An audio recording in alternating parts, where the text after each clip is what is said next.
Thanks to Colonial Brewing Co. for sponsoring the pod today. Thank you, Colonial. For those of you who may not know, It's pros and cons time!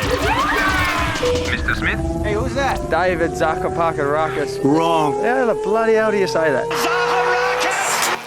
Pros and cons. What is going on, everybody?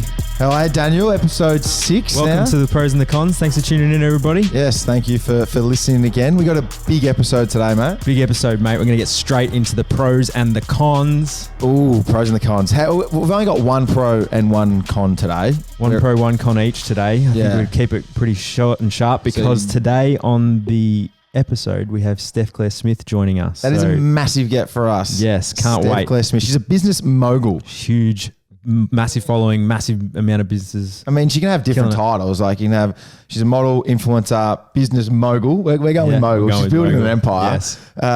And just, she does a lot of things, got her hands in a lot of pies, starting up a lot of businesses. So very much looking forward to that chat. Yeah, keen for that. Let's get straight into the pros and the cons of the week. Awesome. It's pros and cons time!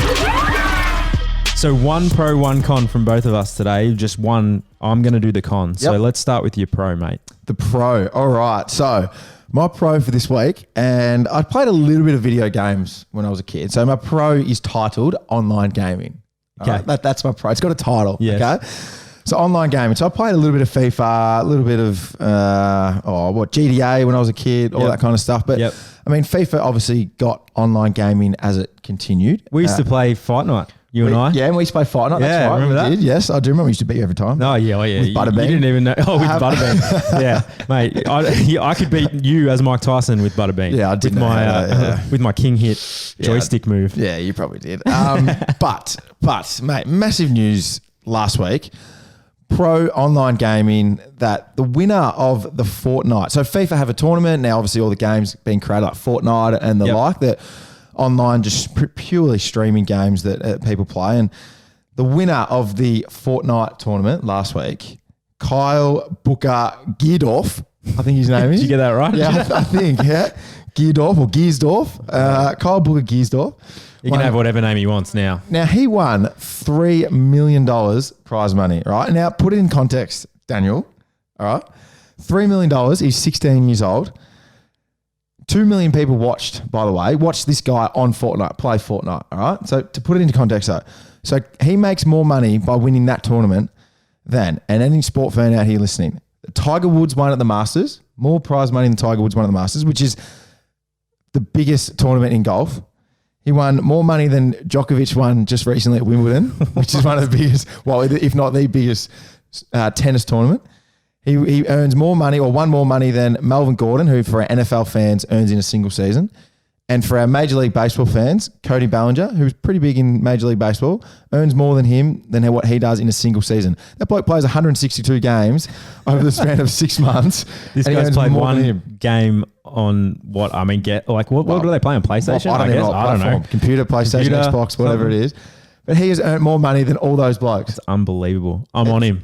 That's massive. A good pro. So you grow up. You know, your parents just get off the games. Don't go playing PlayStation. Get off the PlayStation. Imagine being his mum. $3 million. Imagine being his mum. Get outside. You are not going to earn any money playing video games. And it's like, well, actually, sorry, mum, but 3.3 million. What was it? $3 million. $3 Yeah. So I don't know if that's, I think it's US. American. Yeah, US. Yeah. So it's even more Aussie. That's crazy. But I remember my mum as a kid used to say, get off the PlayStation, NBA 99, stop playing NBA 99, get outside and kick the foot in, which is eventually what I did. And it looked after me. But hey, video games nowadays, when you're a kid, you as a parent, you actually don't have that. Yeah. How do you parent that now? You can't if a kid loves it, if a kid loves it, and I think this is a good thing because if someone wants to do something they love, you can. Like, there's always going to be something now. There's always an industry you can fall yourself into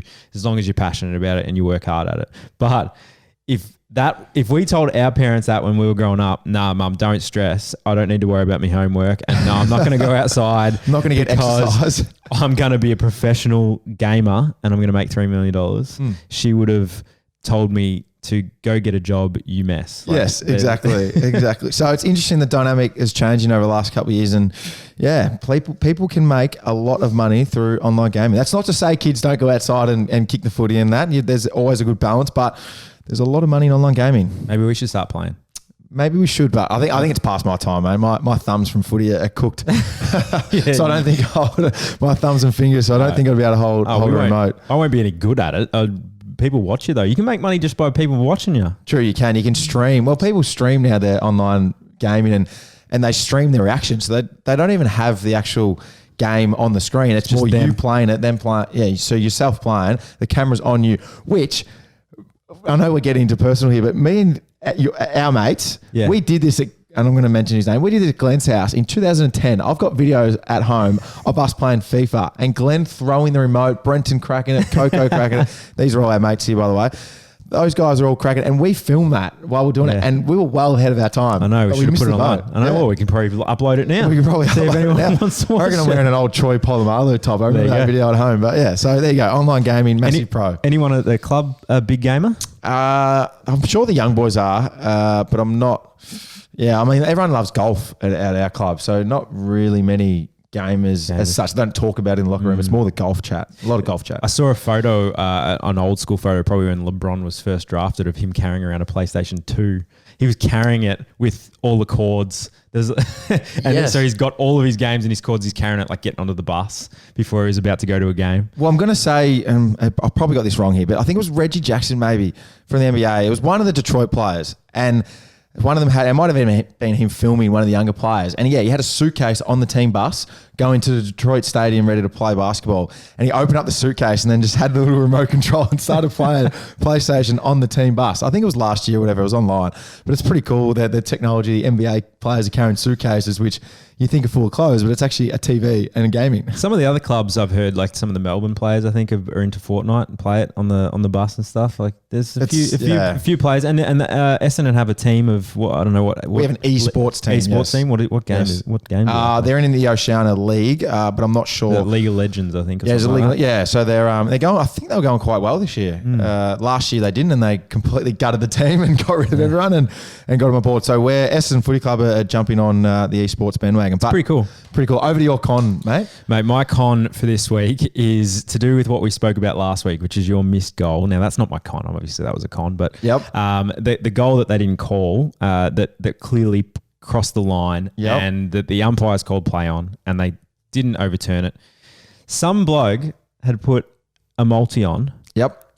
Every leg he got right. And the only one that didn't get across was that Mr. David Zaharakis would kick a goal, any goal at any time in the game. And he would have won 12 grand. 12 grand? 12 grand if he got it. Jeez. So my con... You're stiff, aren't you? My con is the fact that goal didn't get called, so that this guy, don't know his name, could have won 12 grand off your boot. So you didn't get the stat. That's a con. But this guy didn't win 12 grand because your goal didn't get. Now, I don't know the platform that was on, whether it was Sportsbet, CrownBet, whatever. But surely if you're that betting agency, got to pay it out. Got to pay it out. Yeah. It's clearly a mistake. The AFL came out or there was an article that said that they accepted that was a goal and it was just human error, which is fine. But if that had then happened, surely because I mean, you see that the betting agencies pay out, like they might pay out early tournament winners of a soccer tournament or a tennis tournament or the AFL season. If someone's jumping ahead massively, they pay out that they're going to make finals or Brownlow, that kind of thing. So surely if you can give out money in that sense, you're going to give this punter the 12 grand. Give him his 12K, I reckon. Give him his money. Let's find out who it is and let's see if he gets anything, I reckon. Yeah. Write in if you know who he is, and I want to talk to him. We might get him on the phone and see if they've paid up. Yeah, so that's my con of the week, mate. All right, done. All right, up now we are joined by Steph Claire Smith, most known for having 1.4 million followers. It's a lot more than me and you, mate.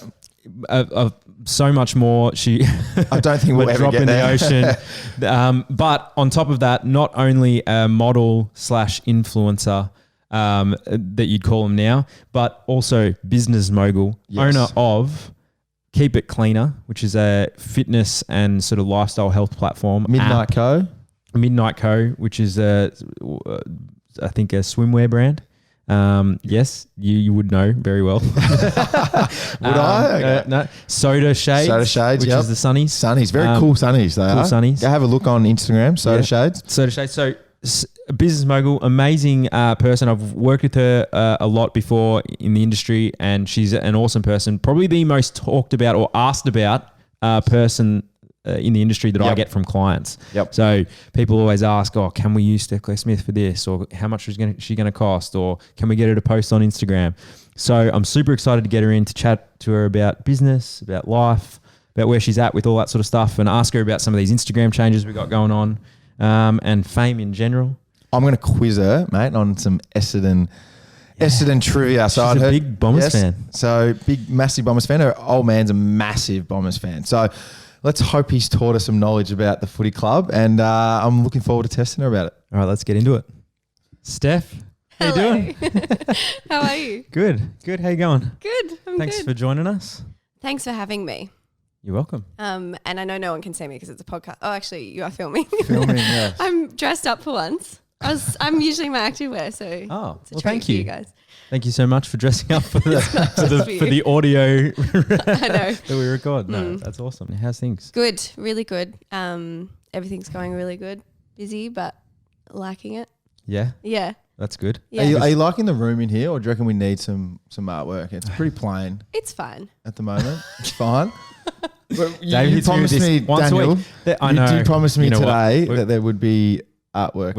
We've got artwork coming. It was supposed to be here by now. It isn't. It'll be here by next week. Okay, all right. So sorry for there the is- plain white There's walls, some, Steph. there's some artwork It's fine, coming, which I'm excited about. I've been waiting for these two pieces for a while. I'm excited. Yeah, we're very excited. But let's get stuck into you, Okay, Steph. sure. Yeah, Let's yes. not talk about the room. We can keep not talking about talk the room about if you like. I feel like the listeners will get FOMO. Yeah, Yes. Well, definitely. you can watch it. We'll put it out there and you can just look at the room. Now, before we get stuck into everything that you're doing currently right now, we want to just know a little bit of background into you. You've obviously got 1.4 million followers on Instagram, but where did it all begin, Steph? Where are you from? A little bit about your family background, just for our listeners to get to know a little bit more about you. I grew up in Melbourne. I'm 25, and I love Melbourne. I've been really fortunate to travel to pretty much everywhere in the world, and it's still my favourite place in the world. Bit of family background. I'm really, really close with my family. I've got an older brother, Murray, who we've always been close. My mum always said it was funny. We had family friends and the siblings never got along, and she just never had that with us. I think it's just because I looked up to him so much and I just wanted to be exactly like him my whole childhood. And then my dad, he's just loud, funny, really confident, outspoken guy. Massive Bombers fan. With Massive Bombers fan.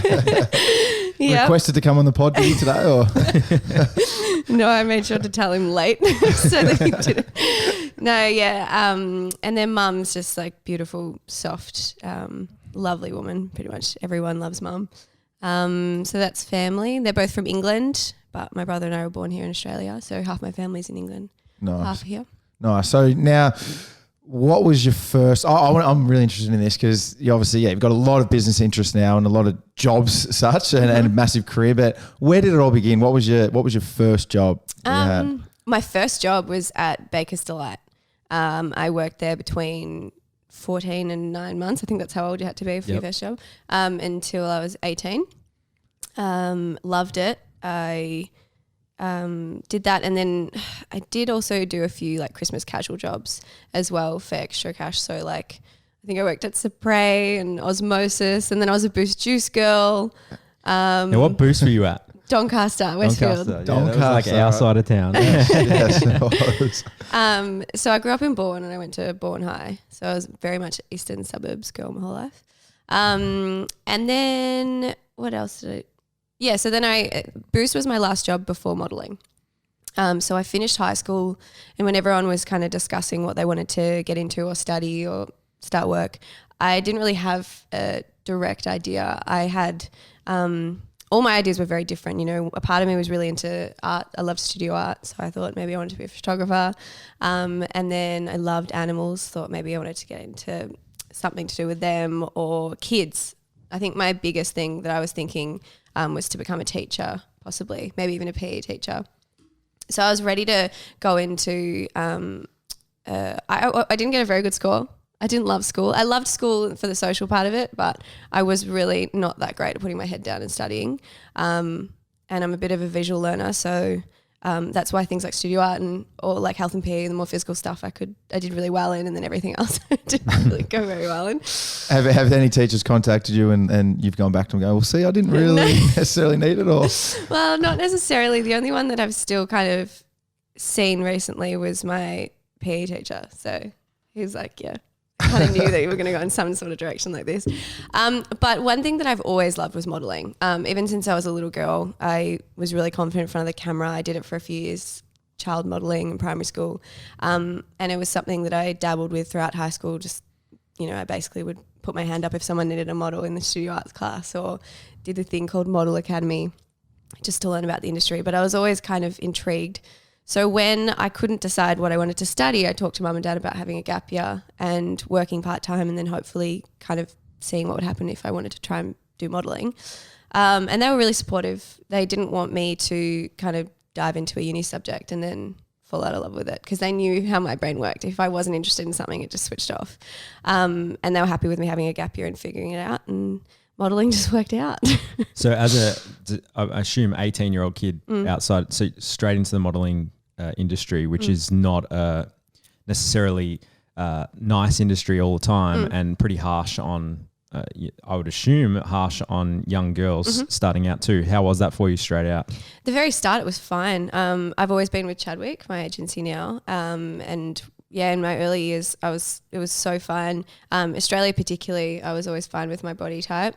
It was only when I was 20 and I decided to move overseas, and I lived in the States for about 10 months. I did a couple months in LA and then New York. That's when I saw the bad side of the industry, just because the agencies over there, they were trying to kind of make me a model that I wasn't, a very, very editorial kind of model, and the industry and market over there is just completely different.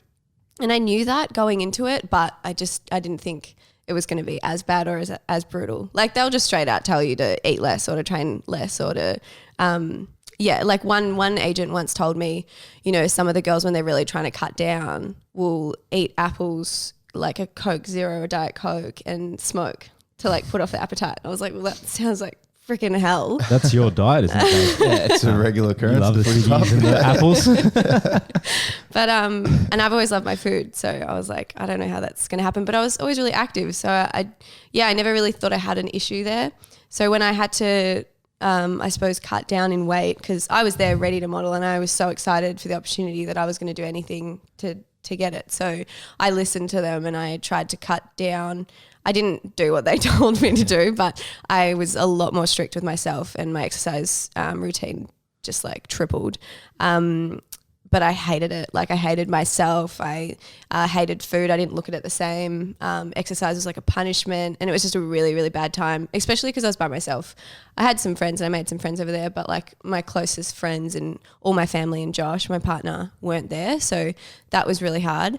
But then basically as soon as I came back to the Australian market, it got better again. So that's not to say, I'm sure there's girls who have had trouble in the Australian market with it as well. I think the hardest thing is sometimes the pressure is what you put on yourself. It's not always an agent that tells you that you have to do something or you have to lose weight, but constantly being compared to others or going up for jobs against other girls. As much as people say, it's not a personal thing. If you don't get the job, like, you're just not right for that job, you'll get another one. Girls don't look at it like that, and they'll just think, why didn't I get it? Oh, she's got that, that's why.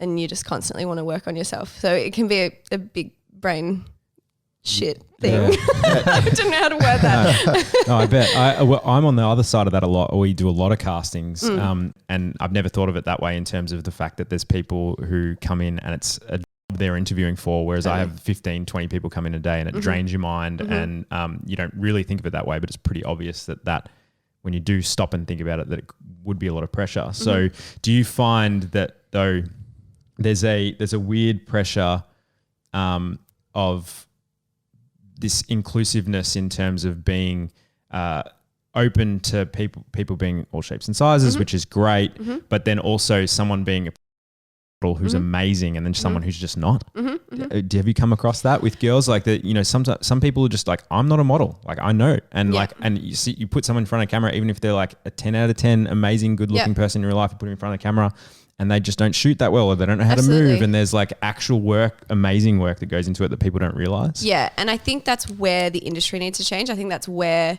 the industry needs to be, and it is getting there, but more open to inclusivity in all different body types, so that there is professional models who look all different types of ways, you know, like as you said, if you're trying to go for a different body shape that's not the, I don't know, average old school model body, then you might go for like a more real person who's not even in the modeling industry. And that's where you get like, you know, uncomfortable in front of the camera or not knowing any poses and all that sort of stuff. So I think that's where anyone can actually model if they want to and they're confident enough and they learn how to do it. But it's about the industry actually bringing those people into the industry so that they can get that experience. Because I have gone to jobs before where, you know, a stylist kind of says to me, oh, you know, we booked this girl the other day, and it wasn't about inclusivity. It was someone who had a lot of following. And she wasn't a model. And they were like, it was the longest shoot. You know, it took so long to get each shot. She's a beautiful girl. The client purely booked her for her following, but it was so hard to get the shots because she hadn't really done that before. She'd, you know, taken her own photos and all that sort of stuff, but she'd never had someone else take the photos and someone else style her. And it was a totally different thing. So I think, yeah, it's hard. I totally get you from when you're casting and all that sort of stuff. I mean, even me with brands and stuff, like we want to show inclusivity, but we also want to find people that can be confident and comfortable in front of the camera. Yeah, and a lot of clients try to cut corners too by saying, or we just want the following, or we want to not pay as much for a model. And you see the difference. Like if we shoot someone like you, which we've shot before together and a time ago, a while ago, right? But like, you know, you can use almost every frame when we shoot someone like you. It's true. But then you might shoot someone else who doesn't have the experience or isn't as good on camera, and it literally takes double the time, and then also double the amount of time to select a photo, and there's a lot more time involved. Yeah. So I find it interesting, this dynamic that's happening right now, which is obviously awesome. The inclusivity in bringing people in is obviously great. I think it started out of just the fact that people would create sample clothings in one size. You can only do that in one size, and you just had to shoot people in that size. Yep. Now it's starting to get more. Yeah, but I think it's not always on the brand. I think the people, because I get blamed a lot in owning like things like Midnight Co and everything on not being inclusive enough. And we're definitely working on that, and we're totally conscious of it moving forward for sure.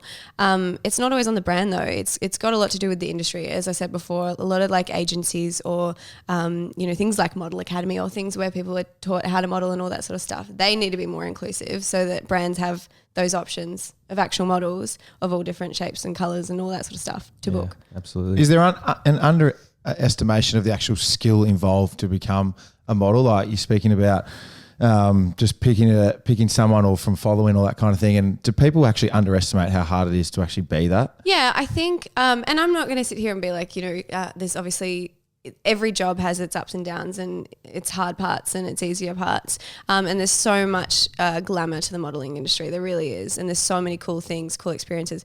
But it is bloody hard. Like it's not just, you know, the time alone when you have to travel or you're away from your family and friends, or the fact that you have to be switched on and personality on every time you're in front of clients, even if you're having the worst day. If you want to get booked again, you've got to be a good personality to be around.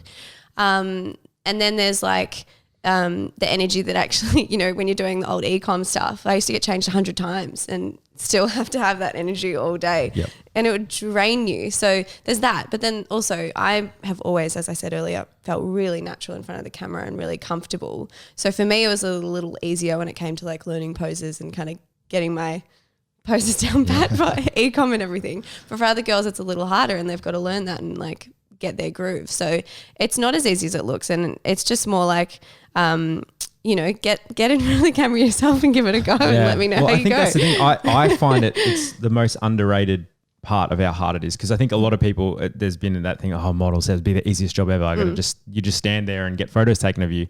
Now, I mean, and you've been in front of camera a lot, Dave. Made a lot of video. You probably do a lot of stills too. But like the time that's spent first of all, there's people around you touching and prodding and poking from the moment you walk in till the moment you leave. And then you stand there in front of a camera while 15 people stare at you and then like talk point at the about computer you. and they're like, oh, And then That's not a good shot. and I'm so conscious because I've been shooting for 10 years video and photography, and I'm so conscious now of the way we talk behind the camera. Thank you for that. Well, yeah, I just notice, and clients are bad at it because they don't do it a lot and they don't get it. They don't understand. But it is it's so hard not to do it, and a lot of the time it's never about the model either. It's but you'll. If the model's standing there looking, you're like, it just, oh God, it's not working. Oh, it doesn't really look that good. And then imagine the confidence level that would drop when you're standing in front of camera. And it's not just the client either. It's got a lot to do with the photographer as well. So I've worked with a lot of photographers who mutes, like they don't give you any feedback whatsoever. And you're just kind of like, am I getting the shot? We're just going to keep going, or like, have we got it? And the client's not really saying anything either. They're the hardest jobs. Anytime the photographer's like, yep, great, try that, awesome, great, so much easier, and it builds up your confidence for every shot. But it's the same with the clients behind the computer. So if any clients or photographers are listening, like, speak up. It's so much easier when we know what we're doing wrong, if there's anything wrong. And also be aware of how you are perceived to be looking at things, because you're looking critical, and it's usually about a piece of clothing or the way the lighting looks or something. And it's for you, it's about the product. You're looking at the screen and going, all right, or an overall. But there's actually a human element to it. There's a person on the other side of the camera going, okay, am I doing it right? What am I doing? How am I looking? All that kind of thing. You're just purely looking at it as the product point of view, aren't you? And going, okay, well, what's this going to look like? So don't have this kind of... and that happens so much. And it's the product, but it's also like, as a producer, creative direction, you're looking at literally how this is going to work for print, and will this fit into a shape that I need it for, or will it go onto a website banner, or how are we going to retouch the text into the background? You're thinking about so many things. So when I'm standing there looking like, with the frown on my face, it's usually because I'm like, how am I going to do the next 50 hours of the work that I need with this shot? But that can come across as the person standing in front of me is not doing a good job, and you really have to be conscious of it. And so I think like the flashes in, there's so much, all the pressure. I find it the most underrated job as a model. There's just so much to do. I just don't think people get it.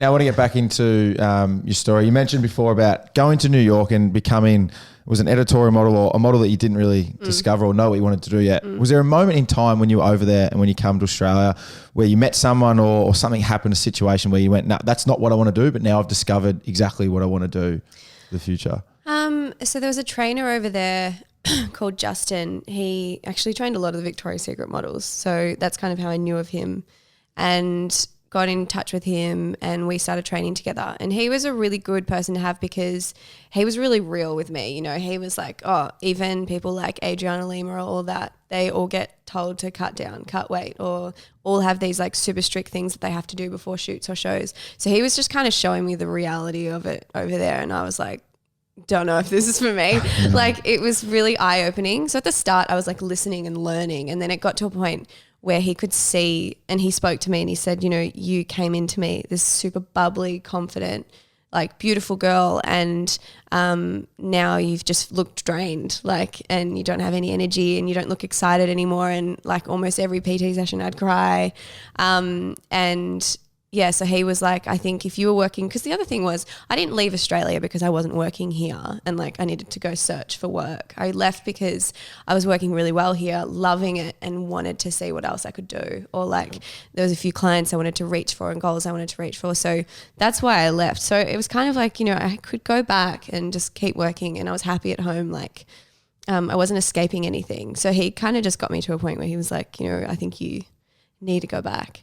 And when I went back, my personality like slowly came back. I obviously took a few bad habits home with me, which took a few years to get over, but all the smoking and the apple eating. No, never. No, not like that. But just like a lot of my bad relationships with food and myself, like they're things that didn't obviously go away overnight. Is there a difference between that being not allowed, but lack of a different word, in America compared to Australia, the thought on food and your diet and all that? Is there any differences that you felt it was easier to come back to Australia and do that, or was it just more that you were around home and around family and friends? And Oh, definitely. The market's different here. Like the sample size that most brands, as we were talking about, buy is like sample size 10, which I was fine in. But in America, it was just a bit different. It was closer to like a 6 to an 8. So that was a bit different. But also, like the first job, I came home, and I think the first job I had back was with Bras and Things, one of my clients for like the last 6 years, and they were like serving chocolates on set, and I was in lingerie, and I was like, this is the best, like I missed those kind of clients that just booked you for you and didn't really care. I love that. Do you think that social media has changed the way that the modeling industry is working now in terms of how people are booked and what they need to look like? Absolutely, 100%. In so many ways, like as I said before, there's been times where girls have been booked, whether they're models or not models, even talking about myself, for their following.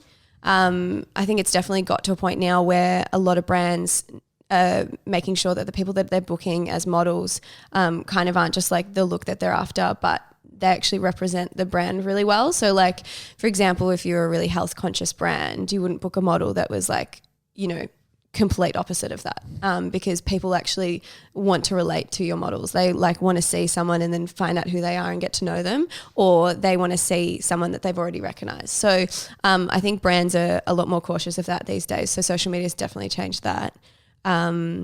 And then the whole inclusivity thing, for sure, but that's a total positive change, definitely. So I think social media is changing it for a more positive, because, consumers now can have an instant reaction to a campaign going out. They can instantly have their opinion on like, which isn't always the greatest thing, but, they can say like, I'm really not comfortable with the fact that there is, like, you've never used someone of color, or you've never used a curve model. Like, how am I supposed to relate to your brand or buy your product if I've never seen it on anyone but like a size 8 white girl? It's that kind of thing. So that's been good. I think that brands are now conscious of that and like working around that.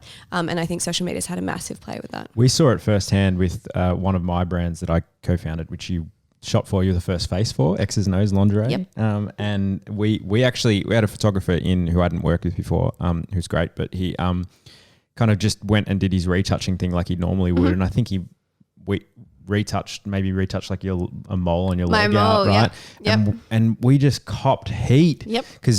Because people were like, why are you making her something she's not? I'm like, I didn't even know it happened. Yeah. Like, whoa, I didn't even know to just put the photo up finished. And fully. We saw it, but we also saw, that overnight, we hadn't launched yet, and we had no followers, literally maybe 3, me and whoever else was following, and then 3,000 people started following us overnight, just from you posting once on set, and we hadn't even launched yet, so no one even knew what it was, and it was. But do you find that has started to happen too, where people know you so well that a brand has to be careful not to change you on either in post or change your personality in any way, make it look like you're someone different? Oh, 100%. Like for my birthmark on my leg is like the biggest thing. People like, literally the other day I put up a photo, and this was just off my iPhone, and my leg was that way, so you couldn't see my birthmark. And I just got all of these comments like, I can't believe you edited your birthmark out. And I was like, guys, scroll right. The next one, my leg's out and you can see it. Like, as if I would have edited the first one and then not the second one. And why would I do that anyway? Like my birthmark when I was in primary school and stuff, I used to be super insecure about it. I used to put band-aids on it so that people didn't ask about it, because kids are cruel. But now I don't care. And I really like it when brands don't care about it either and leave it up, because there's girls who have messaged me, and it sounds silly to people who might not have birthmarks, but there's young girls who have messaged me and be like, I've got a big birthmark on my leg, on my arm, that I've always been so self-conscious about, and I've always wanted to cover it up. But like, because you have got one and you're showing everyone that you like always have it out, has made me feel a lot more comfortable. So that's like amazing for me. So birthmark is one that stands out to everyone. And then my body as well, but that doesn't happen anymore. I think it was something that used to happen back in the day, but as soon as I grew kind of my personality and people really got to know me, brands know that they can't change me. Otherwise, as you said, they'll get well, they'll see it on your social channel. They'll see what you look like, and then they'll see a photo that looks nothing like you, and they'll know now, whereas you used to not be able to get away with it. But as a producer, and then also as a brand I love it for multiple reasons. I think it's great for people not to see things as they really are, first of all, just for mental health issues, but also cost me a hell of a lot less and I have to retouch these images. I spend like hours and hours retouching to make someone look like what they don't look like when we can just put it straight out. Well, just on that, how have you gone with being able to cope with people? So girls look up to you massively. Yeah. And a couple of years ago, you were just a girl from Melbourne and just starting out and being kind of model and all that. And now people are coming to you going, I base my life on this because of what you do or because of how you portray yourself to us and all that kind of thing. Do you feel that pressure and that responsibility with people, and how do you cope with that? Yeah, absolutely. It's a massive responsibility. And I think the thing that frustrates me though is when girls don't realize the responsibility that they have. There's a lot of people with massive followings who don't take that responsibility seriously. And it's not that I think everyone needs to be, you know, this positive influence. You know, everyone can live their life however they want to, and if they have a following, then that's fine too. But I think some people take it for granted or take advantage of it. And I was really easily influenced when I was younger. So I think I just kind of thought back to me as a young girl. If I had Instagram and I could like follow all of these girls that I'd looked up to, I would have probably done anything that they'd said. Like I really would have. So I wanted to make sure that anything I was putting out there, and still to this day, is somewhat a positive influence or, you know, isn't going to harm anyone in any way. Like I still work with brands, I still do sponsored content, but I make sure that it's a brand I believe in and that I love the product before I, you know, influence someone to go and buy it. So do you feel like over the years that's just you maturing over time, or so young girls coming in, they'll still be like that until they get mature? Or so before you answer that, looking from an outsider, like I feel like especially social media, the industry's changed a lot in terms of people and humans about just everyone being themselves. Be you, be who you are, and a lot of pressure from the public opinion is on that, which is great. It's awesome allowing people to be themselves. But is the industry, in terms of the model industry and companies, are they keeping up to date with that change, or is it more? Is there a kind of a divide? Whereas people and social media are at sort of at one end and companies are at the other. I think definitely it's changing. I mean, the other day I scrolled back down to the start of my account. Took me a long time, but I got there. And the stuff that I used to post is very different to the stuff I post now. Not just general posting, but the way I used to do sponsored posts and all that sort of stuff was very different. So I think, you know, brands are catching on to the point that consumers are smart and they know when they're being sold something, and they're okay with it because it's a marketing platform. But as long as it's done in a kind of natural or organic way, people are going to respond better to it. With the sponsored posts, do you get feedback on those? Like, because this is an interesting topic that people probably know about but don't necessarily get an insight into that often. You get paid off sometimes to post for a brand and a product. So do the outcomes of those get fed back to you sometimes? How they go? I feel like it's gotten better because people just understand it a bit more now. Like, it is a form of marketing. If you're a brand and you're sending a product and paying someone to post, sometimes that's going to get more engagement and more of an outcome than if you were to get a billboard or pay for a magazine. I've gone blank. Magazine spread, all that sort of stuff. So I think people need to understand that Instagram is, as much as it is, you know, people's real lives and they're sharing whatever they want, it still is a platform where brands want to market. So if a brand comes to me that I already know of or that I like, or they've sent the product and I've enjoyed it, and then they offered to pay me to promote it, like, why wouldn't I do that really? Because often if I put up an outfit, say I took a photo of my outfit today and I didn't put any tags, or I didn't, you know, it wasn't getting paid by anyone and I didn't put any tags up, I would get DMs asking where everything was from anyway. So it's just one of those things. It's like, do you want me to share it or not? And I still share things for free. Like, I'm not saying, you know, I'm not going to tag a brand if they haven't paid me for it. But I mean, there's a lot out there that will say that, but it's just more about, like, at the same time, I don't want to flood every page. I mean, every picture is tagged content and everything like that. So for me, I had to rein it in a little bit and just make sure that, I'm an ambassador or the face of a few different brands. So they're my main focus, and anything outside of that will be very random, as in like sporadic, or, it's probably only like once every 2 months that I actually post for something outside of those things. And when you run your own businesses as well, it's like, I want my main focus to be on those kind of things.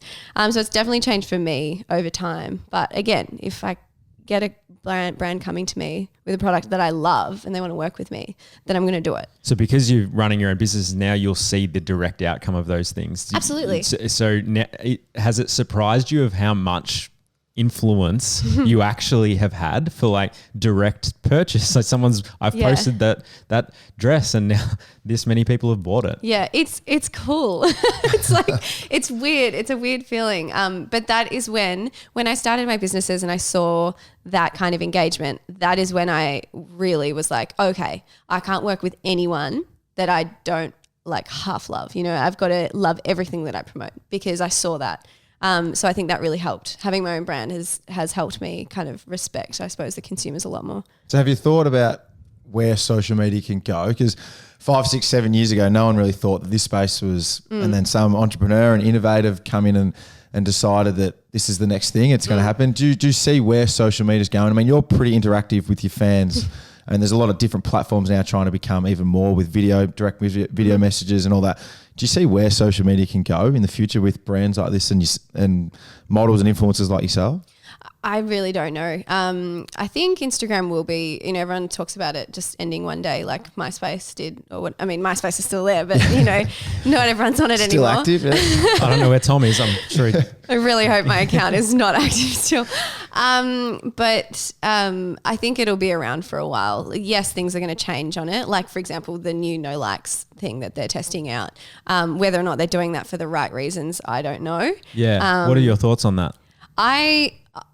I'm happy about it from a mental health point of view, definitely happy about it. And I can imagine how it's going to really help a lot of people. But I reckon Michelle and Zara from Shameless, they've spoken about this and I really agreed with what they said. I reckon it's almost Instagram has done it.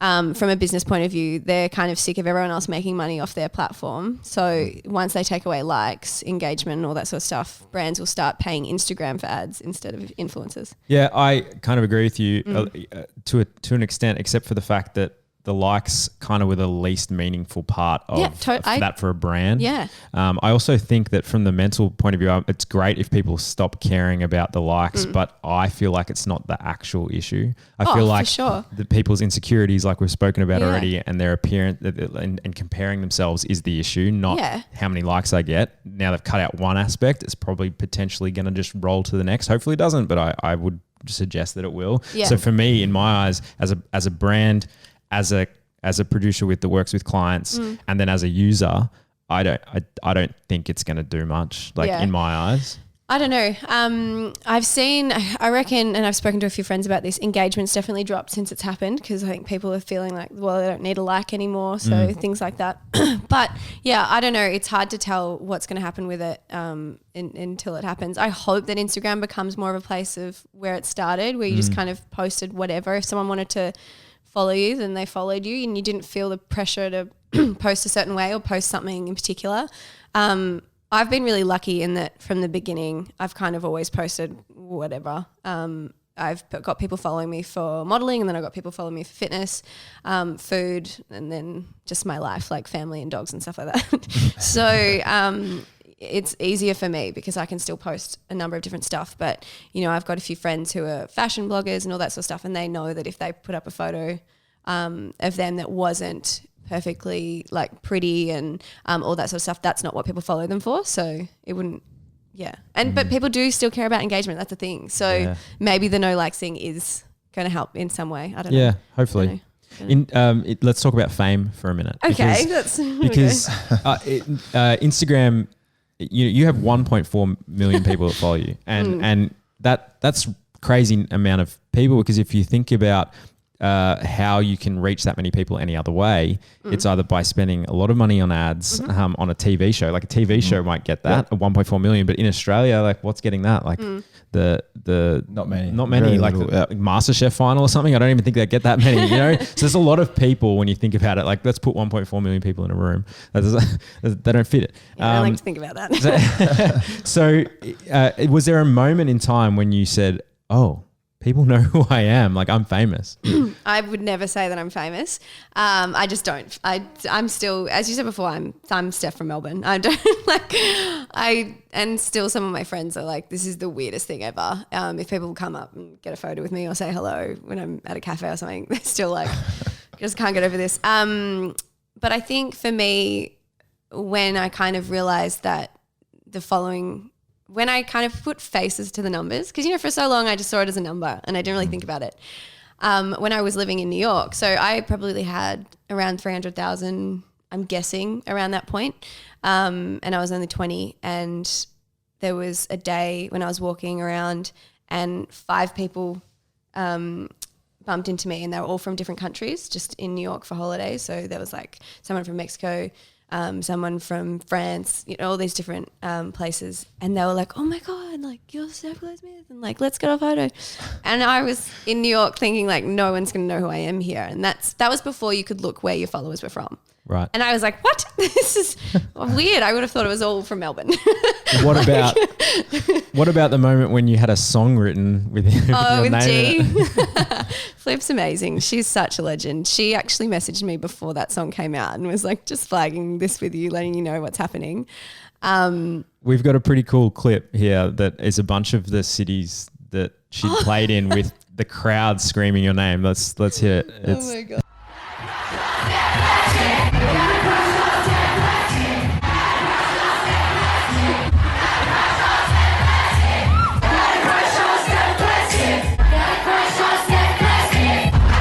So yeah, that's fun to listen to, isn't it? Not everyone's got a song written about him in this room, so well, yeah, it was flattering. I mean, when she messaged me, I'm not a Triple J listener.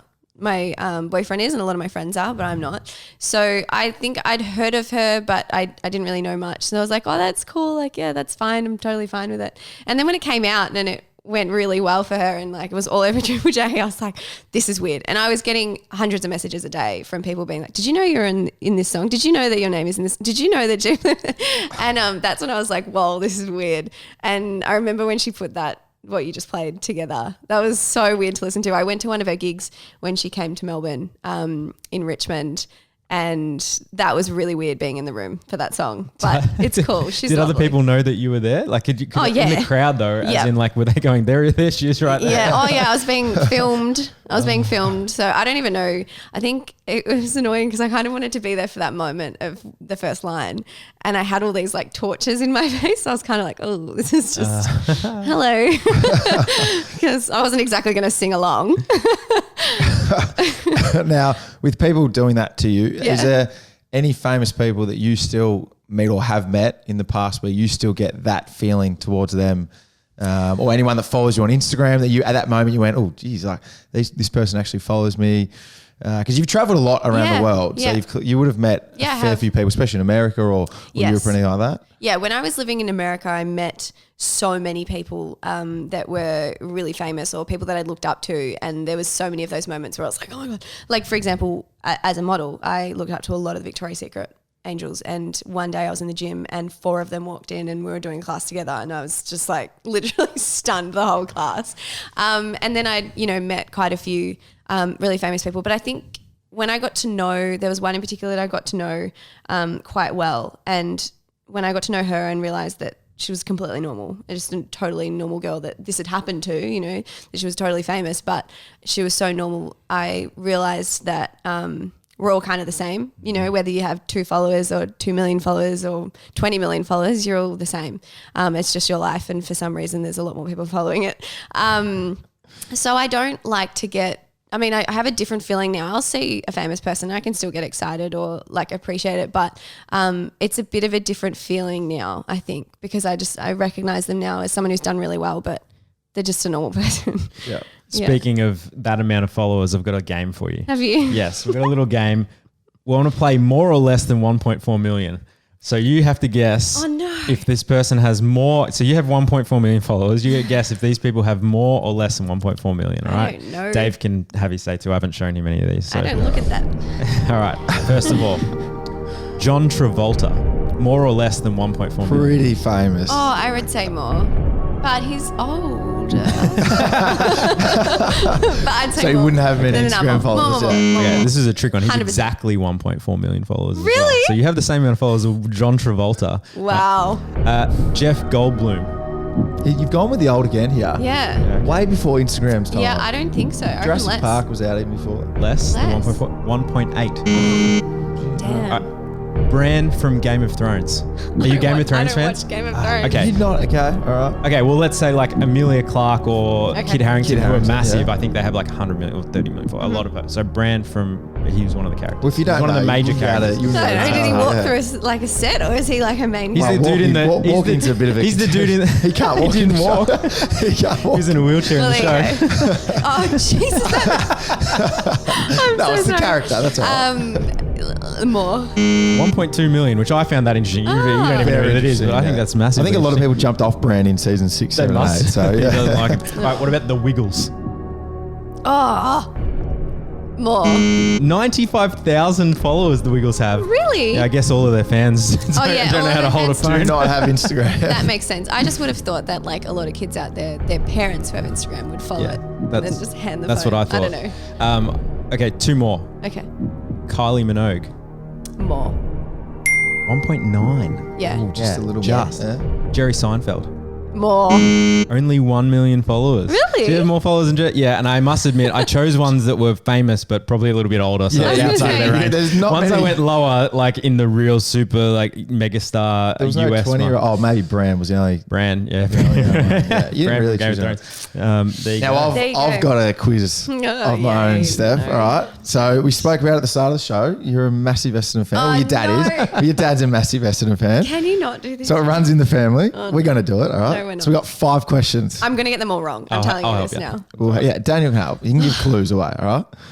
So first question: how many premierships has the footy club Don't won? see. I wouldn't even know. Wouldn't even know. I'll give Because you a clue. probably most of them were before I was It's born. the same. It's the same as the greatest club in the AFL. Same as Carlton. Oh, you admit it? Thank you. Yes, I honestly, I don't know. it's more than. Now you've double been digits. you've been to a couple of games, haven't you? You've been, double have you been in the digits, rooms before, post game, Yes. right? Yeah. So you do know a little bit about the footy club. Yeah, a little bit, but Someone not who comes in the rooms history. after the games cannot not know how many premierships we've won. It's interesting to see you guys warm up and then. So well, the answer was 16. All right. I said double digits Double at least. digits, yeah. Like, You I knew got it right that. there. All right. I thought it was 15 to be honest. So Now, who did we last beat in our winning grand final? So our last winning grand final, who did we beat? far out. What was You that? should know this. What You was were, that you were a year- kid back year then. Year 2000. Who do we beat in the grand Yeah, final? but I didn't. I was very on and off with watching footy when I was a kid. Your old man will not be happy about this. He will not. This is embarrassing. They're a Victorian team. Dad, I'm really sorry. They're a I'm- Melbourne team. Is it Melbourne? Yes, Correct. Oh my Correct. god. well done. Do you know, I was literally dreading this. I was like, I bet you he's gonna ask me freaking questions. And Woody, please still let me come to the footy. Well, this might be a tough one then. Oh Jesus. Who won the best and fairest last year? I don't know. I don't watch that. I'm sorry. I watch the games. I don't watch the other stuff. I don't. I'm so sorry. Okay, well, Devon Smith Okay. was the answer. All right. It wasn't. Go Smith. We It got two wasn't more. Dave. It So wasn't that would have been No, no, embarrassing. no, That would have been, yeah. Oh God. All right. Now, a big favourite of yours, a big fan of yours, actually, and he won't like me saying this, but a big fan of yours. Who wears number 9 at Essendon Footy Club? This is so He's new. He's new. Matt? No, he's new. No. Oh. And I know who you meant by then when you said Matt, but I know it's not him. I just thought of someone new. I don't know anyone's numbers. He's a recruit from another club. Oh, Have you watched the game this year? yes. He's very quick. I don't like Very quick. Left footer. left footer. I don't know these things. I'm just like, yeah. Dylan Shield is his Okay. name. Do you know Dylan Shield? I'm so sorry, Dylan. do, you, No. do you know? Oh, you don't know Dylan No. Shield? Okay. Oh all no. right. I Get should around, just say Dylan. yes. I like That's him. all right. I'm going to cut that out and just show him that you do not know Dylan Of Shield. course I know. Yeah. Yes, great. Brilliant. GWS. What right. a gun. One I'm more. so sorry. That was pathetic. One oh, no, there's more. And I No. hope you get this question. No. Who are we playing this weekend? Port Adelaide. There we go. Where's it at? Marvel. Do you Hey. have an applause sound effect? Fuck, at least there's one. So you know the fixture. You know the fixture. You just don't know the players. Mate, I walked in and I was like, oh, you won a point over Collingwood like 5 years ago, and you're like, that was 10 years ago. Obviously, I'm not very good with the history. No. So, all right. I think there was maybe two correct there. Yeah, that's all right. Yeah, which You is did okay fine. there. I'm Which is really fine. sorry about that. Perfect. Before we let you go, I just want to. So, if you look back, 20-year-old Steph Smith or Yeah. any younger girl out there that's listening to this, or I mean, you're probably giving out a lot of advice, but is there anything that you would have loved to have heard, or now that you can give to people in their budding careers? I think the hardest thing, comparing yourself to others. I feel like a broken record talking about it, but I think it's honestly the thing that of all ages, whether you're young or old, or whether you're doing it in your career or your looks or anything like that, it's the worst thing to fall into. It's the worst trap to fall into, because you're never going to better yourself if you're constantly comparing yourself to someone else. So whether it's in your career or the way you want to look or live your life or whatever, you have to just do the best that you can do, and only compete against yourself, no one else. So you've built an empire now. Do you call it an empire yet? I think so. With Keep It Cleaner, Soda Shades with Josh, and Midnight Co. And so Keep It Cleaner in particular, like you could be considered a tech company in a way, because you built that app, right? You guys built that app. I started my second business when I was 21, and a lot of people didn't take me seriously for a long time because I was so young. Oh yeah. Do you find that coming from being a model and then influencer, that you've found that people don't take you seriously as a business person? Yeah, 100%. Both Laura and I have been outspoken about this in the past. My business partner, Laura, we're over it now. We don't really care what people think, and we know how hard we work. And we appreciate each other, and we're there for each other. So it doesn't really matter to us anymore. But for a long time, it really bothered us. You know, if people would write about us, or would have like an interview with us, and would just kind of be like influencers or models, and they wouldn't ever use the word businesswomen or entrepreneurs or anything like that. That really bothered us, because we're like, day to day, we're working, we're in an office managing a team, like that's our day to day. So it's hard when people think that we're just kind of like the shining smiley faces at the front who do nothing in the background, because we work really hard. But I think we know that. So we've learnt that it doesn't really matter what other people think, and to not focus on that. Yeah, awesome. But in saying that, there's a lot that you could probably attribute to your success on social and your Instagram following. Do you look at that and go, well, from Keep It Cleaner, for instance, I can attribute that from my Instagram followers and thank them for that? Is that what you look at? Yeah, absolutely. I mean, we both know how fortunate we've been to be in the position. Keep It Cleaner wouldn't have been where it is today without having that, I suppose, backing or following and support, for sure. But, you know, the product's never going to go well no matter how much it's pushed if it's a bad product. So we work really hard to constantly make it better every day. And you've got products in Coles. Yeah, physical products, physical products in Coles, like that's unreal. Like it's growing massive. I was going to bring you some and I forgot. Damn freebies. No, we like the freebies. Definitely. So what's next for the business and for you? And then where do people find you? Where can people, apart from the 1.4, if you're not one of the 1.4, where else can we find you? Okay, so what's up next? We, as I said, we're constantly learning and getting feedback from our girls and wanting to make everything better. And that goes for everything, whether that's Soda, Kick or Midnight. With Keep It Cleaner, we've got a real focus on growing out globally. We've got girls who are subscribed to the program all over the world, and we want to be able to meet them and do stuff with them and to spend some time over there. So I think next year we'll probably be doing a lot of that. But yeah, we're just kind of going with the flow and seeing what happens. The industry we're in is constantly changing, but our message has always been the same and our values have always been the same. So as long as we stick by them, and yeah, I don't know. It's really hard to say, because if you asked me this question 3 or 4 years ago, or when we released the ebook, there's no way I would have thought it would be where it is today. So yeah, we've just been really good at kind of taking opportunity as it comes and working really hard to get more of them. And if you want to find out anything about Keep It Cleaner, there's our website, it's keepitcleaner.com.au. Got Keep It Cleaner on Instagram and on Facebook, and then Soda Shades and Midnight Co. There's a lot there. We'll link to all of them. Sorry. Yeah. Thanks so much for coming in, Steph. It's been awesome to have you. I'm so sorry about this. You can come to a game. I'll allow you. Going to make me. I have to admit, I'm one of those fans that I'm very proud and like will be very loud in the stands. My dad's taught me well, but I just don't know the facts. Are you planning on coming to a game in the next 4 weeks. I think we have 3. I'm coming to the Melbourne. Collingwood match. Coming to the Collingwood match. Yeah. Okay, round 23. Yeah. All right. Good. We'll organise something. Yeah. We'll We'll have you in the rooms after that quiz. Yeah. Oh my God. we're going to do we're keeping a lid on it apparently, according to Dave. But if the guys make finals, we're going to potentially do a pod while he's playing, a podcast while he's playing. Oh, cool. So we'll let you know. I didn't You even come know along. about that. So yeah. I reckon Yeah, that's cool. what we're going to roll out. Cool. So thank you again Thanks. for coming in. Great Thank to see you. you. Thanks. Thanks for watching another episode, guys. We hope you enjoyed it. It was a great one from our point of view. Make sure you like and subscribe to our YouTube, guys. Make sure you don't miss an episode whenever they drop. And if you want to listen on any of your podcast devices, Apple or Spotify, make sure you subscribe to that and give us 5-star review and leave us a comment. See you next time.